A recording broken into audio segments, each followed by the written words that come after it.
Publish News TV entrevista hoje uma das jornalistas especializadas no mundo do livro, mais respeitadas pelo mundo do livro, Maria Fernanda Rodrigues.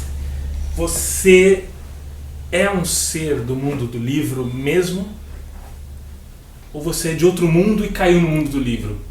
Como é que você se define? Bom, eu acho que eu sempre estive ali, mesmo quando eu não sabia que eu estava nesse mundo, né? Eu passei por outras áreas, considerei fazer outras coisas assim de profissão antes da faculdade, mas eu acho que na hora que eu cheguei aqui, eu percebi que sempre foi meu lugar, assim, mesmo quando eu não sabia isso. Porque aí quando eu falo mundo do livro, eu acho que está a literatura e o mercado editorial, se chama mercado editorial, né? É isso mesmo? Ou você tem uma queda maior para um lado ou para o outro? É mais para a literatura? É dividido, né? Eu comecei, na verdade, com literatura, mas fazendo assessoria de imprensa para um evento literário. E depois caí no mercado editorial. Agora eu divido o tempo. Eu faço cobertura de mercado editorial, eu faço matéria sobre livro, entrevistas com autores. Eu gosto das duas coisas, assim, de acompanhar as novidades no mercado, ver o que está acontecendo, mas na hora de escolher um livro para ler, aí eu vou para a literatura mesmo, assim. Não sei se é isso que você tá pensando. Não, eu não estou pensando, eu vou jogando as coisas e você vai dando. Você trabalhou, a gente trabalhou junto. Você trabalhava assessorando a Brasiliense, que é uma editora, né, que tem uma história muito profunda na literatura e no mercado. Foi uma das editoras que eu atendi, era lá na Lu Fernandes, né?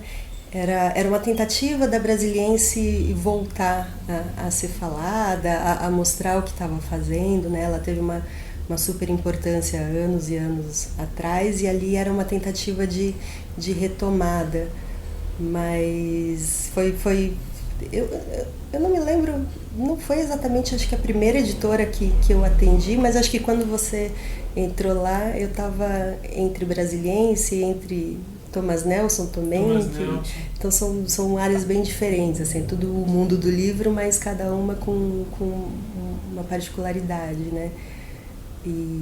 Mas eu comecei mesmo com a jornada de literatura de Passo Fundo, caí nesse mundo já naquele circo que é aquela jornada que a Tânia inventou lá em Passo Fundo, que é uma das coisas mais bonitas que eu já vi, assim, aquela criançada toda fazendo fila para perguntar para alguma coisa para escritor. Então meu primeiro contato profissional com o mundo dos livros foi ali, naquele momento. Também era uma jornada que já existia há muito tempo, mas que não era conhecida fora do Sul, então foi uma tentativa de mostrar para o Brasil o que era feito lá. Aí eles contrataram essa assessoria aqui de São Paulo para a gente tentar traduzir um pouco o que eles faziam lá, e foi lindo, né?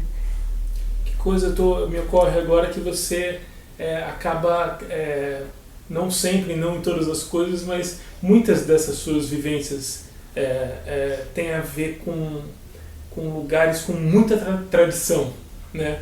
Então você trabalha hoje no Estadão, um jornal centenário, começou a lidar com a jornada de Passo Fundo, que se somar a experiência de todos os autores que estiveram lá, ela tem 1000 anos. É verdade. A Brasiliense, que foi editora do Monteiro Lobato e tal. E o Publish News, que não é tão velho assim, mas é referência e é o único também, né? Também passei por aqui por um ano, talvez, que foi a minha principal escola aí de mercado editorial, né? Que é essa coisa de trabalhar, de lidar com uma tradição. Um mundo que pede um novo, e lidar com a tradição. Como é que é? Como é que te vem na cabeça?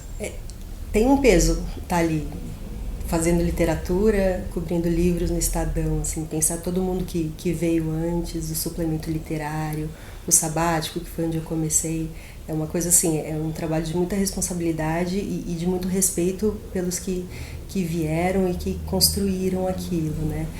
E é isso que você falou, e o tempo todo pensando no novo, né? Como que você faz o que era feito, como você escreve sobre livros, como você cobre o mercado no momento em que a notícia é lida de uma outra forma, num outro horário, enfim. Então, a gente está o tempo todo honrando, tentando, né, honrar o lugar que ocupa e as pessoas, né, que já passaram por lá, e tentando trazer alguma coisa nova, um olhar novo, um jeito novo de fazer jornalismo, né?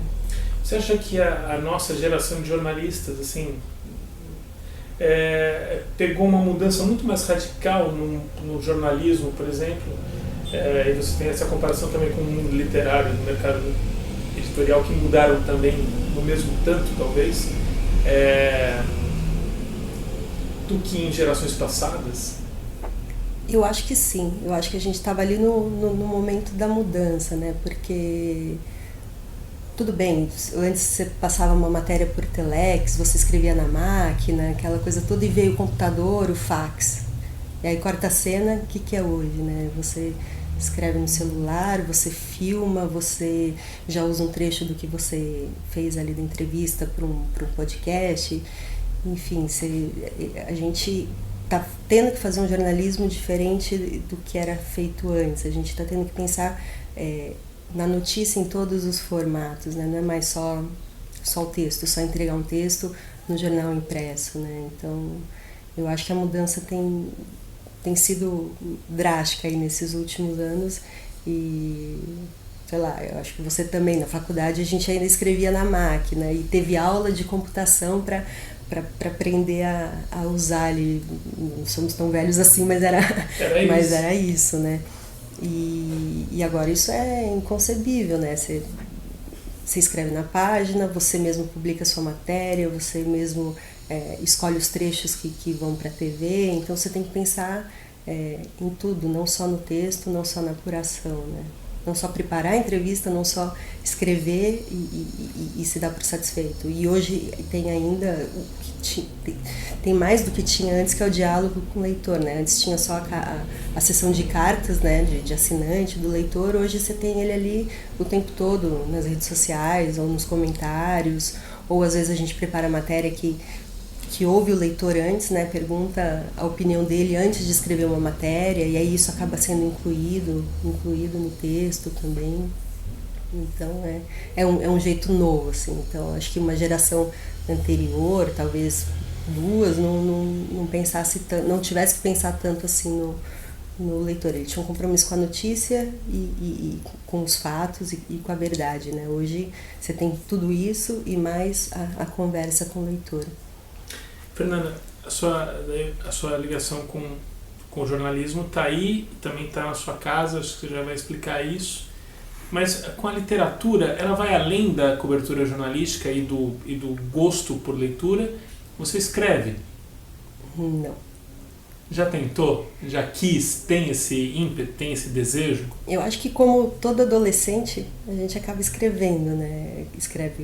Acha que escreve poesia e coisa e tal. Então tem lá uns papeizinhos dobrados em casa, que eu nunca mais abri, porque eu acho que... Também nunca joguei fora, mas também nunca abri. Não ter jogado fora diz muita coisa, né?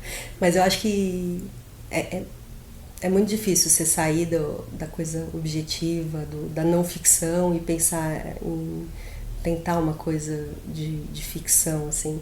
E lendo tanta coisa boa, né? Acho que a cobrança nossa com a gente mesmo é muito, muito maior. Mas eu nunca senti uma vontade de escrever nada, assim, de ficção.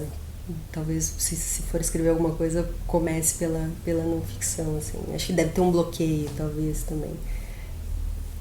Na sua casa, como é que era? Livro? Tinha muito ou não tinha tanto? Como é que era? Não, tinha muito livro. Meu pai é jornalista, minha mãe é psicanalista, então tinha livro por todos os cantos. É engraçado que os livros ficam sempre no mesmo lugar, na estante, né? Então você sempre sabia ali onde estava, batia o olho, né? Tchazumirieu, sabe? Umas coisas assim, você passava pelo corredor, mas sempre teve muito livro, eles sempre leram muito pra gente, a leitura sempre foi muito presente. Acho que você acaba perdendo um pouco ali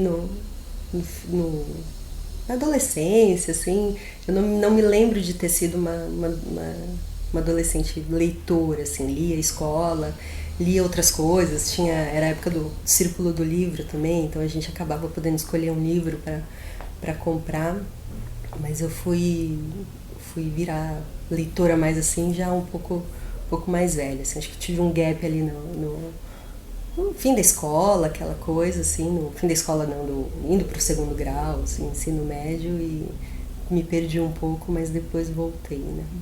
Você lembra a primeira vez que você conversou com um escritor assim, mais renomado? Teve algum momento marcante, assim, caramba, eu tô aqui nesse mundo de literatura, eu fico deslumbrado até hoje, acho. Não, é muito legal. Às vezes você não acredita, né, que você está ali com aquela pessoa. Eu acho que nessa primeira jornada mesmo que eu trabalhei, tinha um livro do Coni que eu gostava muito, Os Anos Mais Antigos do Passado. Eu ganhei de presente uma vez e tinha um conto que eu achava muito bonito. E aí na jornada de Passo Fundo eu acabei indo cobrir uma fala dele, enfim, em algum momento lá. E acabei acompanhando ele até o ônibus, ali é super grande, né? E comentei com ele, assim, mas eu era ainda meio super tímida e tal, mas... Mas ele era muito receptivo, né? Muito simples, muito... Sim. Mas toda hora que você pensa, nossa, tô ligando na casa do Amos Oz, tipo, né? Você fez isso? Você ligou pra ele? Já. Você tem entrevista marcada, aí você liga e a pessoa tá lá esperando, ou enfim. Ou então você liga de surpresa. Uma vez eu liguei de surpresa na casa de um escritor brasileiro, aí eu escuto, acho que a moça que trabalhava lá batendo na porta. Ah, só um minuto. Daí você escuta a água na torneira, então acho que ele estava no banheiro. Então você acaba vivendo umas coisas assim. Mas é muito, muito maluco, assim, você poder falar com essas pessoas, assim, que a gente admira tanto, né? Ligar na casa do Amos Oz ou enfim, mandar uma entrevista pro Bauman. Tipo, quando que você pensa que você vai chegar, né? Ter essa oportunidade e tudo mais.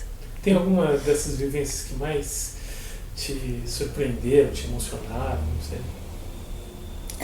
Tem algumas entrevistas que eu gostei muito de ter feito. Essa do Amos Oz mesmo, que era de um livro sobre fascismo, enfim, agora me fugiu o nome. Mas e aí você tem que respirar fundo e você fala, não, tipo, eu tô falando com ele, né? O que eu vou perguntar? Eu preciso ser inteligente, eu preciso fazer uma pergunta que não perca o interesse dele na entrevista e tal, mas não me ocorre outra coisa assim, mas é muito legal, assim, essa é a parte mais legal do trabalho, você poder conversar com uma pessoa que você admira, que escreve, que pensa. Eu sei de um que é muito frequente na sua vida, que é o Loyola, né? A Loyola. Ele escreve, né, no Estadão também, mas a gente percebe que ele tem um carinho muito grande por você. O Loyola, eu fiz uma entrevista com ele quando ele fez 80 anos, né? E eu já tinha também, volta tudo lá para o começo, para a Jornada de Passo Fundo. Ele era um dos coordenadores dos debates, então essa Jornada de Passo Fundo foi o quê? Acho que 2005, então são anos encontrando em alguns momentos, assim, mas acho que a principal entrevista que eu fiz com ele foi essa, quando ele fez 80 anos, foi, sei lá, acho que foram umas 2-3 horas de conversa na casa dele. Mas assim, Loyola e outros escritores são daqueles que a gente sempre recorre quando tem uma pauta, assim, quem pode falar, sei lá, sobre audiolivro? Será que o Loyola tem alguma história legal? Aí ele vem com uma história incrível sobre audiolivro e aí super enriquece a matéria. Então tem alguns escritores que acabam sendo nosso porto seguro, assim, sabe? Tipo assim, eu preciso falar com alguém sobre, sei lá, literatura infantil. Não, e-mail para Marina, acho que talvez ela responda. E ela responde, é sempre incrível, né? Então é muito legal esse contato. Você teve experiências como jornalista, assim, de cobrir polícia, com essas coberturas roubadas de jornalismo, assim, essa coisa mais... Mas você diz o quê? Na área mesmo? Ou de ter que fazer para outra área, de se ver lá no... Também. Bom, na última eleição todo mundo acabou sendo meio emprestado para a política na época, no dia da... Justo nessa eleição conflituosa. Eu fui acompanhar, eu saí da redação para acompanhar a vitória do SCAF, aí eu acabei cobrindo a derrota do SCAF pro segundo turno, assim, foi uma coisa super, super justa. Porque as pesquisas estavam indicando, Tava muito, muito próximo, mas... Já aconteceu isso, mas às vezes você muda de área dentro da cultura mesmo, né? Ou você vai fazer uma matéria de uma exposição, ou de um filme. Mas até agora tem sido mais frequente ficar nessa área, assim. Vamos ver o que o jornalismo tem aí pela frente, né? Alguma coisa que você gostaria de ter feito como jornalista, ou ainda tem nos seus planos?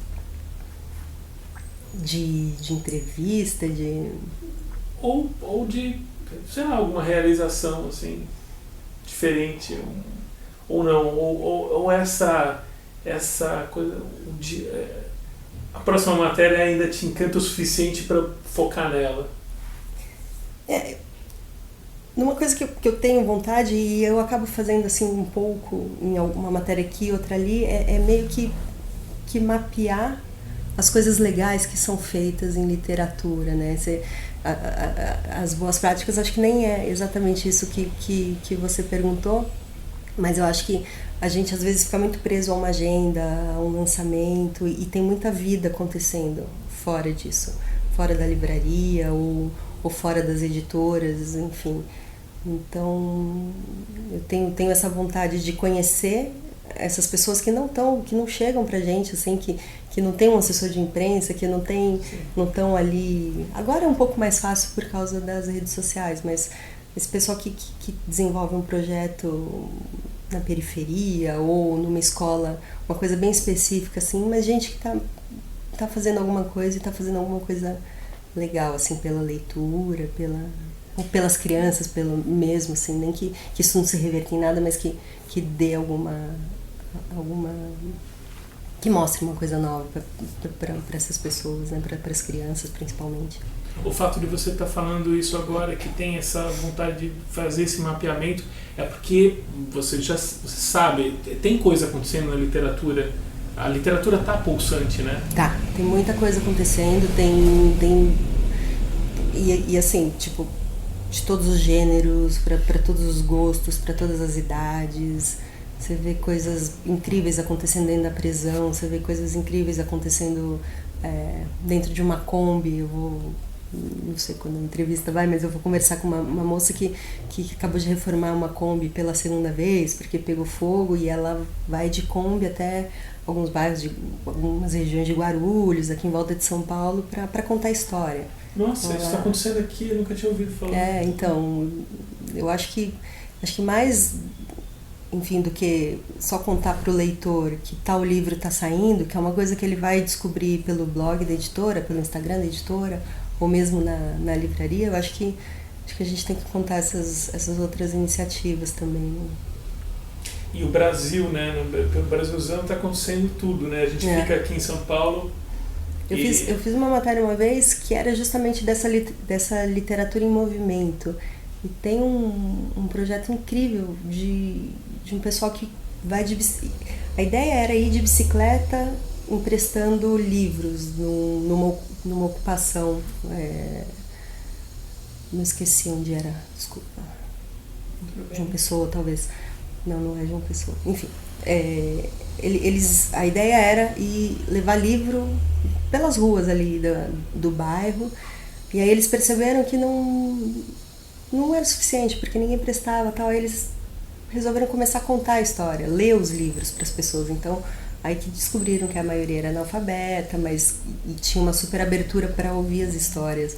Aí eles contam que hoje já tem gente que começou ouvindo e que já vai lá e empresta o livro, na casa de um deles, assim. Então, acho que tem muita coisa legal acontecendo e muito jeito de fazer os livros chegarem, não só por empréstimo ou tal, mesmo venda. Se a gente for pensar em mercado editorial, tem muitas iniciativas diferentes hoje, para além da livraria ou do e-commerce, né?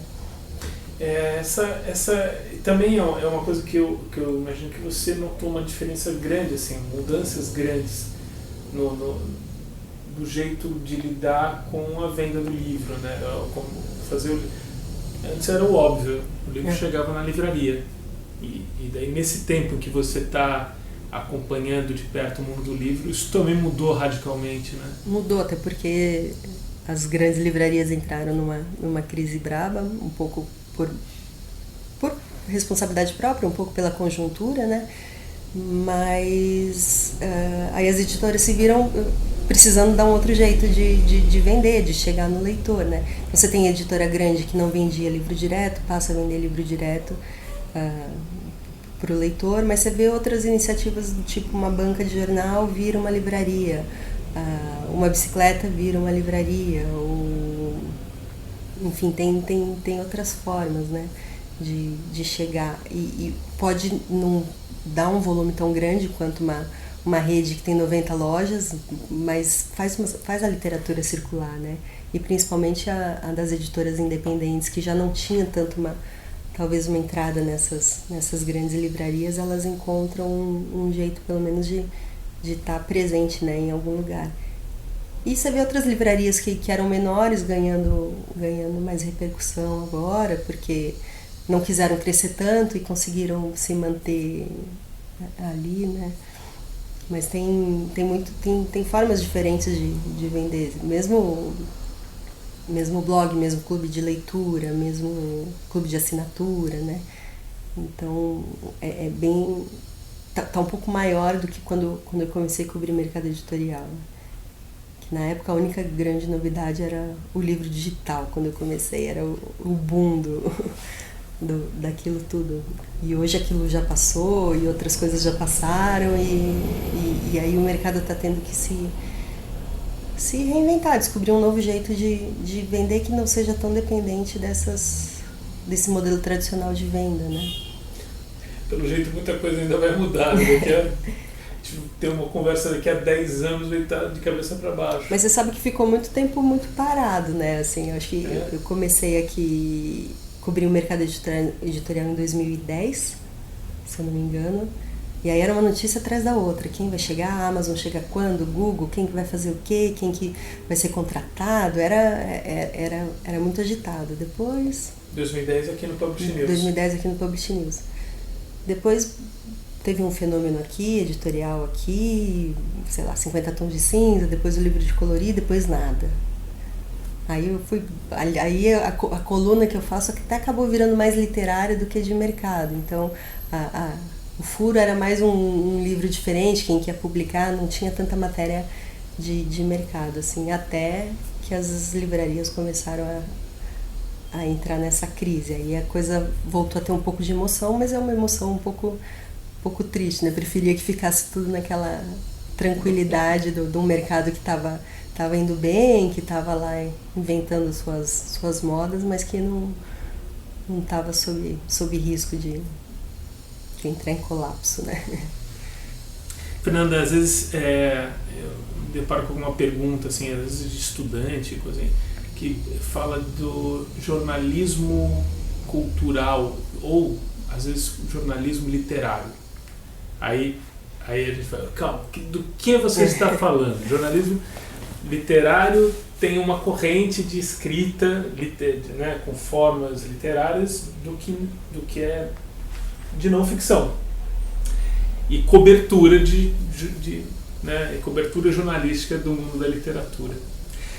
Quais são os limites da coisa toda? Assim, numa reportagem sobre literatura, até onde você vai com a sua análise crítica da literatura escrita, né, da crítica literária? Tem esse limite? Eu acho que você tem 3 coisas. Você tem uma matéria sobre um livro com entrevista, você tem uma resenha e você tem uma matéria que tenta juntar as duas coisas, assim, que você se coloca um pouco mais, que você já dá o pacote completo. Mas acho que tudo depende de quem você é, da leitura que você faz, da sua capacidade de articular tudo isso, né? Mas em tese uma matéria não é uma crítica, mas nunca acaba passando batido, assim, né? Uma opinião, uma leitura, Porque senão ele acaba ficando, imagino assim, acaba sendo mais divulgação do que uma reportagem, tem esses... Na verdade, uma entrevista é sempre você que está fazendo, é sempre a leitura, no caso de uma entrevista sobre livro, é a partir da leitura do livro que você fez que surgem aquelas perguntas, então não é também tão objetivo ou tão divulgação, assim. Mas eu acho que é gostoso você ler um texto que é completo, assim, que tem a opinião da pessoa que escreveu, que tem uma leitura daquele repórter que está ali já, né, fazendo aquilo, enfim. Porque o caminho para sair aquilo é muito longo, né? Você lê o livro, você não lê o livro como um leitor normal, assim, que está lá só lendo para conhecer aquele conteúdo, para ler aquela história. Você já lê pensando no que você vai perguntar, você já sublinha aqui, então... e aí depois você pensa nas perguntas, depois você conversa, surgem outras perguntas, aquilo vira uma outra coisa que é o texto final, né? Então, as coisas acabam se misturando, mas uma matéria não é uma resenha, não é uma crítica, né? Agora, o jornalismo cultural ou jornalismo de cultura tem se tornado cada vez mais importante também, principalmente num momento como esse, né? Você não pode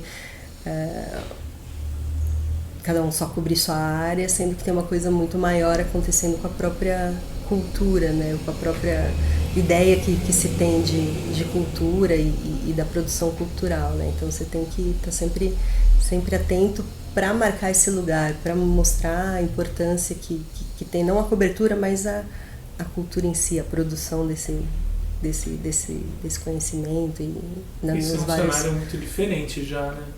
O jeito que você tem que colocar coisas que talvez 10 anos atrás eram óbvias, agora elas têm que ser colocadas com um pouco mais de clareza, mais ou menos isso, tá?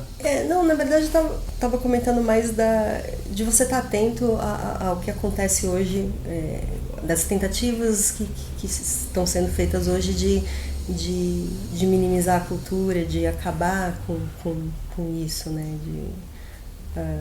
Enfim, uma coisa mais política. E é o papel do jornalista estar atento a isso e acompanhar isso e denunciar o que foi para ser denunciado e lutar para que a cultura seja sempre uma coisa prioritária, né? Você sente nas suas entrevistas que os artistas estão um pouco mais temerosos, estão com medo? Eu acho que sim. E não é uma coisa só sobre financiamento público, nada disso. É um discurso, né, que tenta diminuir toda uma história que já foi construída, toda uma trajetória de um artista mesmo, ou de uma linguagem, enfim. Uma tentativa talvez de mostrar que isso não importa, quando na verdade isso é essencial, né? Mais uma vez em que você esteve próxima de uma grande tradição. Você foi Maria Fernanda Rodrigues, foi Fernanda Montenegro por algumas horas num vídeo que vocês produziram no Estadão esse ano. Isso foi muito legal. Foi uma ideia do editor Daniel. A Fernanda Montenegro ia fazer aniversário e a gente pensando em alguma forma de fazer alguma coisa diferente, né? Acho que essa tentativa de ver um novo jeito de fazer jornalismo, a gente podia fazer uma matéria, podia ouvir pessoas falando dela, mas não sei, vamos ouvir as pessoas, né? Não os colegas dela, não os outros artistas ou quem acabou sendo influenciado. E aí ele teve essa ideia de reproduzir essa cena lá do Central do Brasil. A gente não sabia o que ia dar. A gente foi... mas quantas cartas a gente tem? Ele falou assim, não, mas se não tiver nenhuma, tudo bem, foi só uma ideia. Eu sentei lá e as pessoas vieram, sabe? Tinha um cartaz lá, escrevo cartas, Luz, né? Ali na Luz. Eu tinha o Leandro, meu colega, ficou ali meio para dar uma ajuda ou explicar o que estava acontecendo e as pessoas sentaram e ditaram umas coisas assim com uma clareza, sabe? Que eu não consegui, acho que, digitar uma carta para ninguém, enfim. Fazia muito tempo que você escreve à mão, assim, normalmente, não? Muito pouco agora. Antes eu ainda anotava entrevista, mas quando eu faço por telefone eu já faço direto no computador. E como é que foi esse exercício também? Eu levei isso, né? pois é, foi difícil. Eu levei uma bronca do Tom da TV. Ele falou assim: Fernanda, você está escrevendo muito como jornalista. Eu falei: mas eles estão falando rápido, eu preciso anotar e não sei o quê. Aí eu tinha que caprichar mais a letra e tudo mais. Mas o difícil foi passar limpo depois, porque a gente mandou essas cartas para ela e aí eu quis passar. Mandou para ela, mas também acabou digitalizando, né, para guardar. E aí você escrevia, tava lá na metade e errava. Tipo, o computador é muito rapidinho, né? Aí você escrevia tudo de novo. Isso foi diferente. Fazia tempo que eu não tinha uma experiência dessa. Mas eu acho que ter ido lá, ter conversado com as pessoas, assim, ter ouvido foi incrível. Acho que foi uma das coisas mais legais que eu fiz nos últimos tempos, assim. Os novos tempos também trazem coisas boas. Você já entrevistou a Fernanda Montenegro? Não. Ah, pronto. Tem uma coisa para pôr na frente aí. Fernanda, o jornalismo ainda vai salvar o mundo? A gente acreditava nisso na faculdade. Eu não sei, eu acreditava, não sei você. Não sei. Tá tudo tão em crise, né? Até o jornalismo tá em crise, as fake news aí botando tudo à prova. Mas ele ainda, em essência, não é, talvez por isso, mais necessário ainda? Eu acho que sim. Eu acho que um jornalismo sério, verdadeiro e competente, sim, não vai salvar o mundo, mas pode ajudar a mostrar o que está sendo feito de bom e o que está sendo feito de ruim, assim, né? Eu acho que é isso que é importante. Ser filha de jornalista, um jornalista que eu tenho o prazer de conhecer, foi um peso em algum momento, assim? E como é que é hoje? Foi um pouco na faculdade, porque todo mundo conhecia. José Rodrigues, que é... Não foi um peso exatamente, porque não tinha nada para esconder, mas eu queria fazer meu caminho sozinha, né? Você tá lá jovem, né? Eu consigo, eu preciso, eu não sou jornalista porque meu pai é jornalista, então você fica achando que tem que provar. Na faculdade ainda perguntavam, ficavam sabendo e tudo, mas eu fiz um caminho muito diferente do dele. Apesar de eu trabalhar hoje onde ele trabalhou a vida inteira, não tem uma coisa não tá ligada à outra, né? Eu, no meio da faculdade, fui fazer... Eu sou de Santos, sou do interior, mas vivi em Santos, estudei lá. No meio da faculdade, comecei um estágio numa indústria química, e depois acabou o estágio, me formei, eu continuei trabalhando lá. Aí vi que não era aquilo que eu queria, fui fazer um ano sabático em Londres. No que eu voltei, eu ainda estava perdida, não sabia para onde ir, enfim. Daí que eu vim trabalhar em São Paulo, numa assessoria. Devo meu começo a Ivani Cardoso, que você conhece também, foi a pessoa que me deu o primeiro empurrão, assim, inclusive para entrar nesse mundo dos livros, que foi ela que me chamou para trabalhar com ela na jornada. E aí eu fui indo por esses caminhos, lá na assessoria, fiz assessoria para algumas editoras, para eventos culturais, e meu pai foi sempre muito era correspondente em Santos, do Estadão, então fazia polícia, fazia esportes, fazia o que tivesse que fazer. E aí eu fui indo por esse caminho mais de cultura. Então, tipo, não é... Foi curioso lá no passado, porque eu achava que eu tinha que passar pela faculdade anônima, sem saberem quem eu era, e todos eram amigos dele, conheciam o meu pai, mas eu acho que isso me ajudou muito mais internamente do que de uma forma prática, assim. Então nunca foi um peso nisso, sempre foi uma ajuda mesmo, né? Você diz, não foi para a faculdade por causa do meu pai. Por que o jornalismo? Você lembra do o que te acendeu a chama? é uma resposta tão simples, aquela assim, eu sempre gostei de escrever, sempre gostei de português. Você tá com 17 anos, 16 anos, você não sabe muito das coisas, acho que é muito cedo, né? Tanto que chegou um momento que eu falei assim, será que eu faço veterinária? Eu adoro cavalo, será que eu posso ser veterinária de animais de grande porte? Ou será que eu faço psicologia? Ou será que jornalismo? Aí é tudo tão diferente, aí o jornalismo sempre ficava assim nas opções, assim, não, acho que veterinária é isso, não, acho que psicologia é isso. E aí era sempre uma coisa que não saía ali, né, da cabeça. Aí fui fazer, né. Eu acho que, claro, o fato de ter passado a infância, sei lá, os domingos numa sucursal lá em Santos, brincando com a fita de telex, digitando o meu nome, batendo, né, na máquina, ou brincando na lauda e tal, acho que acaba um pouco influenciando e vendo o meu pai trabalhando, mas acho que seria mais fácil escolher não fazer, por tudo que eu vi, sabe? Eu já vi meu pai andando com o celular e ditando uma matéria. Eu falei assim, gente, não é vida, né? Não é... Ou então ele fazia matéria do Santos e escrevia a matéria do jogo de trás para frente, porque a matéria tinha que estar no jornal 1 minuto depois que o jogo acabasse. Então você não pode acabar o jogo e começa a escrever.